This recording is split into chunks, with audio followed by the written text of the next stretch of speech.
Hi, this is Ed, and I'm going to teach you what to do when you're up in the new game Forest Shuffle by Lookout Games. In this game, you are building a forest in front of you, planting trees and providing wildlife for your forest. On your turn, there are two things you can do. The first thing is you can play a card. When you do that, let's show you about a card. This is a tree card, and what you can see on a tree card is the type of tree it is and how much it's going to cost to play the card. Whenever you play a card, you pay its cost. If you look at these, it's cost 1 or 2 or 0. Cards cost either 0, 1, or 2 cards to play them. So if I want to play this oak tree in my forest, I would have to pay 2 other cards. But before we get to that, let's give you a little bit more about what a card looks like. Some cards have both a top and a bottom. In this case, there's a bird on top and a tree frog on the bottom. Each of them acts as if they're their own card, and you play them as if it's its own card. So it can either play the bullfinch or the tree frog. On these cards, the bullfinch would cost 1 card to play it, but the tree frog would not.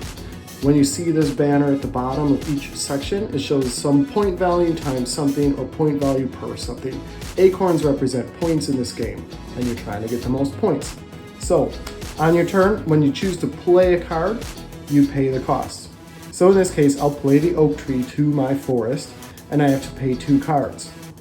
There's another symbol here though. Sometimes in this little lower corner, there's a binoculars symbol. You can see it on a few cards out here.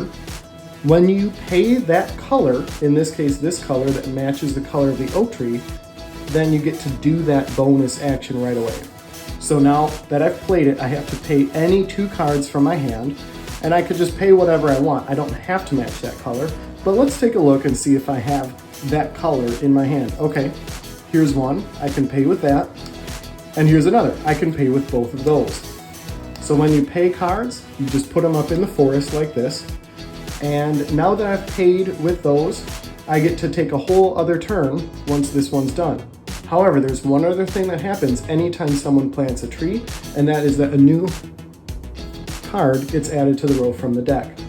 At the end of your turn, if there are ever 10 or more cards in this forest row, they all get discarded to the side.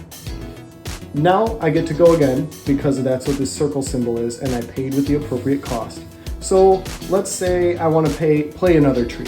I'll play the horse chestnut tree because this one wants me to get all 8 kinds in my forest. So I've got 1, 2, 3, and now 4. So if I play that, I have to pay a card.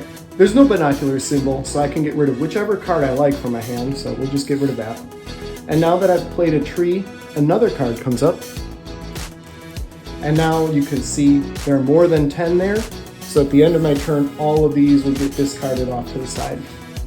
Okay, so that's the first thing you can do on your turn. You can play a card. The second thing you can do is draw 2 cards. The way you do that is either from this forest row, it's empty now, I don't have much choice to draw cards, or I can draw from the deck. So you could either take 2 from the deck, 2 from the forest if they are available, or mix it up and go 1 and 1 each. So on your turn, you can either play a card to your forest, or you can draw 2 cards. It's that simple, and that's what you do when you're up in Forest Shuffle.